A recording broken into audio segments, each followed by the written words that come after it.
स्वस्ति श्री गणेशाय नमः। सज्जनों, आप सभी को महाशिवरात्रि पर्व की हार्दिक शुभकामनाएं।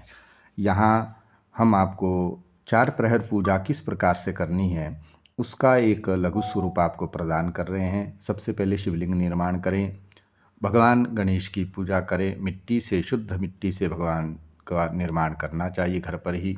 और अभिषेक आपको जो है क्रम से जो करना चाहिए, संकल्प करें, भगवान को आसन पाद्य अर्घ्य आचमन स्नान कराए, दूध से अभिषेक करवाए और अभिषेक के बाद जो है आप तर्पण भी अवश्य करें। यह विधि जो है उन सभी सज्जनों के लिए है जिनका जनेऊ नहीं है अथवा जनेऊ किसी कारण से नष्ट हो गया है। उन सब के लिए जो है यह पूजन विधि बहुत आवश्यक है। उसके बाद वस्त्र प्रदान करें, गंधक्षत पुष्प जो है प्रदान करें भगवान को।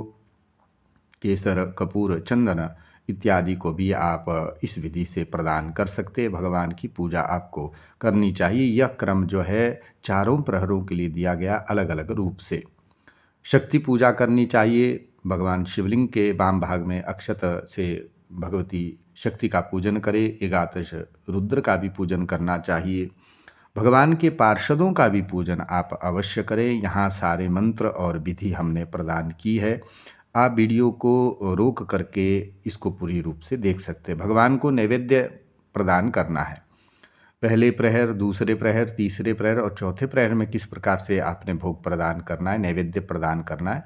और विशेष करके उसमें ध्यान देने योग्य बातें हैं कि आपको जो नैवेद्य बनाना है उसमें किन किन नियमों को जो है आपने पालन करना है। इन नियमों को अवश्य देखें, इसी के आधार पर बनाएं।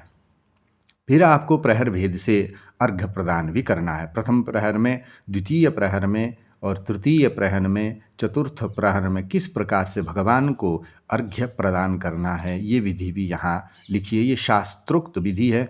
इससे आपको महाशिवरात्रि पर्व में भगवान की पूजा करने का जो अवसर मिला है उससे अवश्य लाभ होगा।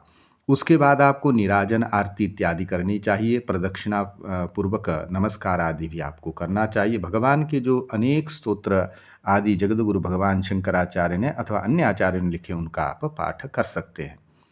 पूजन समर्पण संकल्प भी करना, प्रथम प्रहर का, द्वितीय प्रहर का, तृतीय चतुर्थ प्रहर का क्रम से जो भगवान का जो है आप जो पूजा आपने की वो समर्पण भी करना है। और महेश्वराय नमः प्रयान्तु महादेव